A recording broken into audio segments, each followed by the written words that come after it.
हाँ तो नमस्ते बच्चों, कैसे हैं आप लोग। उम्मीद करता हूँ आप बहुत अच्छे होंगे। तो मेरे प्यारे बच्चों, आज हम स्टार्ट करने वाले हैं माध्य, माध्यक एवं बहुलक। और ये तीनों टॉपिक जो है क्लास 9th हो, क्लास 10th हो या 11 12 जो भी क्लास में आप पढ़ रहे हो, सारे के लिए भाई रामबन कंसेप्ट है। तो बच्चों सबसे पहले हम शुरू करते हैं माध्य। तो टॉपिक नंबर 1 शुरू कर रहे हैं और उस टॉपिक का नाम क्या है? माध्य। ठीक है ना। तो देखिए माध्य क्या होता है।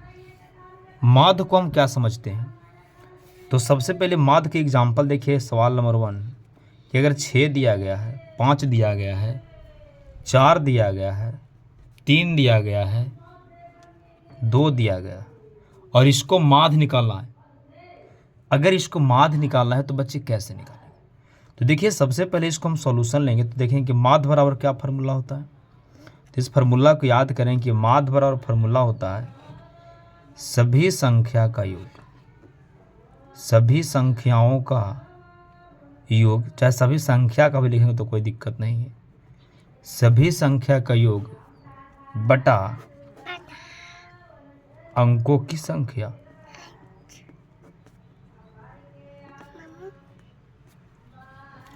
अंकों की संख्या। तो बच्चों देखिए सभी संख्या क्या है? 6 जोड़ 5 जोड़, फिर यहाँ देखिए 4 जोड़ 3 जोड़ 2। ठीक है। अब यहाँ से देख रहे हैं कि कितने अंक है सर? 1 2 3 4 5 गो है, तो हम 5 से डिवाइड करेंगे। ठीक है ना। बोलेंगे सर बिल्कुल ठीक है।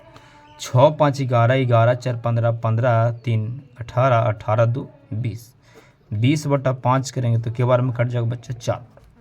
उम्मीद करता हूँ यहाँ तक बात को समझ पाए होंगे। हम आते हैं एग्जाम्पल नंबर दूसरा पर। दूसरा एग्जाम्पल क्या ले रहे हैं सर? 6 है, 5 है, 8 है, 7 है, 9 है और 10 है। इस सारी को माध्य ज्ञात करना। ठीक है। तो माध्य ज्ञात करना है तो आप सॉल्यूशन लेंगे तो क्या लिखेंगे? माध्य बराबर, आप जानते हैं कि माध्य के बराबर फार्मूला होता है सभी संख्या का योग। सभी संख्या का योग बटा अंकों की संख्या। बटा क्या होता है बच्चा? अंकों की संख्या। अंकों की संख्या। अब क्या करेंगे? सब संख्या जोड़ेंगे। 6 जोड़ 5 जोड़, देख रहे हैं हाँ यहाँ पर देखिए 6 जोड़ 5 जोड़ 8 जोड़ 7 जोड़ 9 जोड़ 10। ठीक है। ऐसे कितने संख्या है? बट्टा करेंगे, जोड़े 1 2 3 4 5 6। 6 से बच्चों हम डिवाइड करें, जोड़ दीजिए। 10 और 9 19, 19 और 7 26, 26 और 8 26 और 8 कितना होगा? 34, 34 और 5 39, 39 और 6 कितना होगा? 39 और 6 कितना हो जाएगा बच्चों? 45 बट्टा 6 बट्टा 6। अब हमको डिवाइड करना है बच्चों। तो इसको 3 से काटेंगे, 3 दूनी 6, 3 से काटेंगे 1, 3 5 15, यानी कितना आ रहा है? 15 बटा 2। अगर डिवाइड करेंगे तो कितना आएगा बच्चा जी? 7.5 ही आपका प्यारा सा आंसर है। उम्मीद करता हूँ माध्य समझ चुके होंगे। अब हम टॉपिक ला रहे हैं दूसरा। टॉपिक क्या जा रहा है? दूसरा।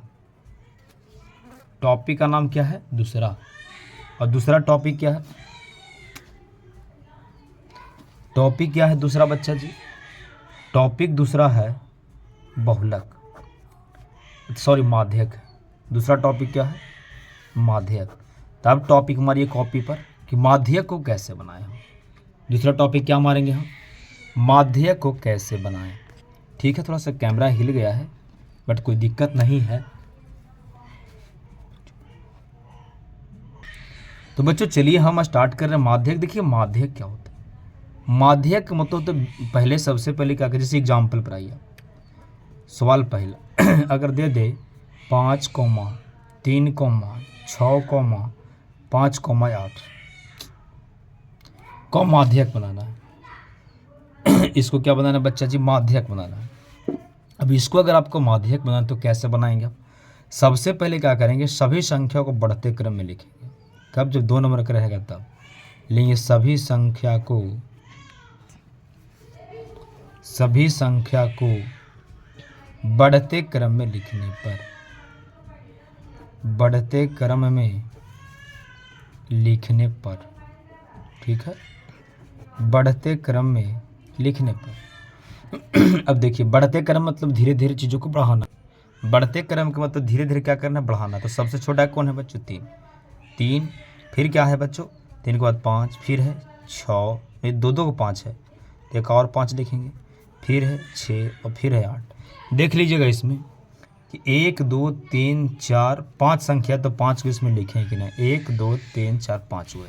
अब क्या करना है बच्चों, जैसे ही लिखना माध्यक बराबर, तो बीच वाला आंसर होता है 1 2 माध्यक। माध्यक के मतलब होता है बीच वाला संख्या, माध्यक का मतलब होता है बीच वाला संख्या।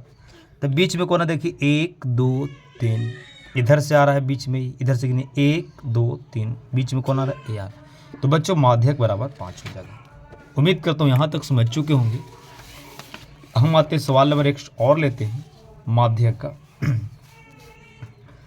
तो दूसरा सवाल हम ले रहे हैं माध्यक का। अगर यहाँ पर रहे 3 6 8 7 9 4 और 3, इसको हमको माध्यक निकालना है। ठीक है बच्चा जी, इसको अगर हमको माध्यक निकालना है, इसको हमको क्या निकालना है, माध्यक निकालना है। क्या निकालना है, माध्यक निकालना है। तो पहले क्या करेंगे, हम सभी संख्या को बढ़ते क्रम में लिखेंगे। सभी संख्या को बढ़ते क्रम में लिखने पर, बढ़ते क्रम में लिखने पर पहले क्या करेंगे, इसको बढ़ते क्रम में बच्चों क्या करते हैं, लिख देंगे। तो बढ़ते क्रम में कैसे लिखेंगे बच्चों, सबसे पहले छोटा कौन है, 3 है, फिर एक और 3 है, 2 को 3 है ना, फिर कौन है सर, फिर 6 है, फिर कौन है 7 है, फिर कौन है 8 है, फिर कौन है 9 है, अब फिर 4 छोड़ दिए ना, 3 के बाद कहाँ देखो 4 है, छूट गया था 4, 1 2 3 4 5 6 7। सर गिन रहे हैं कहला सर, ये ला गिन रहे बाबू कि जे को संख्या पहले से लिखल था उतना संख्या हमको लिखाया कि नहीं लिखाया। तो 1 2 3 4 5 6 7 को है, तो 7 को लिखाया कि नहीं, 1 2 3 4 5 6 7 को लिखा गया। अब बीच वाला आंसर 1 2 3 4, अब 7 गो है तो बीच में तो रहेगा 1 गो। कैसे सर, विषम है ना। अब सोचो बीच में कौन रहेगा, ही ना, 3 गो घड़ी और 3 गो इकड़ी, तो बीच में कौन आएगा, 6 आएगा। तो इसीलिए माध्यक कितना आ जाएगा बच्चा, माध्यक बराबर 6 आ जाएगा। यही आपका प्यारा सा आंसर हो। चलिए हम एक सवाल और लेते हैं कि जब बीच में 2 गो अंक आ जाएगा तब, जैसे देखिए 5 है, 7 है, 4 है, 3 है, 6 है और 8 है। ठीक है, ए है, इसको माध्यक बनाना है। तो हम पहले क्या कर लेंगे, सभी संख्या को बढ़ते क्रम में लिख लेंगे। सभी संख्या को बढ़ते क्रम में लिखने पर, बढ़ते क्रम में क्या करना बच्चा जी, बढ़ते क्रम में लिखने पर सबसे पहले इसको क्या करें, हम बढ़ते क्रम में लिखेंगे। तो बढ़ते क्रम में लिखेंगे तो सबसे पहले कौन लिखाएगा, देखिए सबसे पहले 3 लिखाएगा, फिर 4 लिखाएगा, फिर 5 लिखाएगा, फिर 6 लिखाएगा, फिर 7 लिखाएगा, फिर 8। देखिए 1 2 3 4 5 6 को लिखा गया, 1 2 3 4। अब 6 लिखेगा तो माध्यक बीच में कौन आएगा, एन 1 2 3 एन से 3 पर ही आ रहा है, 1 2 3 एन से 3 पर ही आ रहा है, तो दोनों आएगा ना। तो बच्चों माध्यक अगर निकालेंगे हम तो माध्यक दोनों आएगा, 5 जोड़ 6/2 यानी 11/2 बराबर कितना आ जाएगा, 5.5। बच्चों यही आपका प्यारा सा आंसर होगा, यही प्यारा सा आंसर आ जाएगा आपको गोल्लू राम। अब देखिए 2 सवाल हम लिख रहे हैं, 2 HW दे रहे हैं और ये आपको क्या करना है, कमेंट में करना है। ठीक है ना, चलिए इसको कमेंट का इंतज़ार करेंगे हम। 5 4 3 8 का माध्य बताएं और फिर एक माध्यक बताना है। ठीक, माध्य भी इसी को बताना है और माध्यक भी इसी को। दूसरा सवाल 4 8 9 12 और 15, इसको माध्य बताना है और फिर इसी का माध्यक बताना, दोनों को बताना है। इसी का माध्य बताना है, इसी का माध्य बताना। तो बच्चों वीडियो कैसा लगा जरूर कमेंट करके बताएं और आपका कमेंट का इंतज़ार रहता है बच्चों। तो थैंक यू और वीडियो देखने के लिए बहुत बहुत धन्यवाद। और अगले लेक्चर फिर लेकर आएंगे, इससे और बेहतरीन लेकर आएंगे। वे भाई वीडियो को लाइक नहीं किया तो वीडियो को लाइक कर दीजिए अभी तक। ये वीडियो कैसा लगा जरूर कमेंट करके बताइएगा। थैंक यू बच्चों।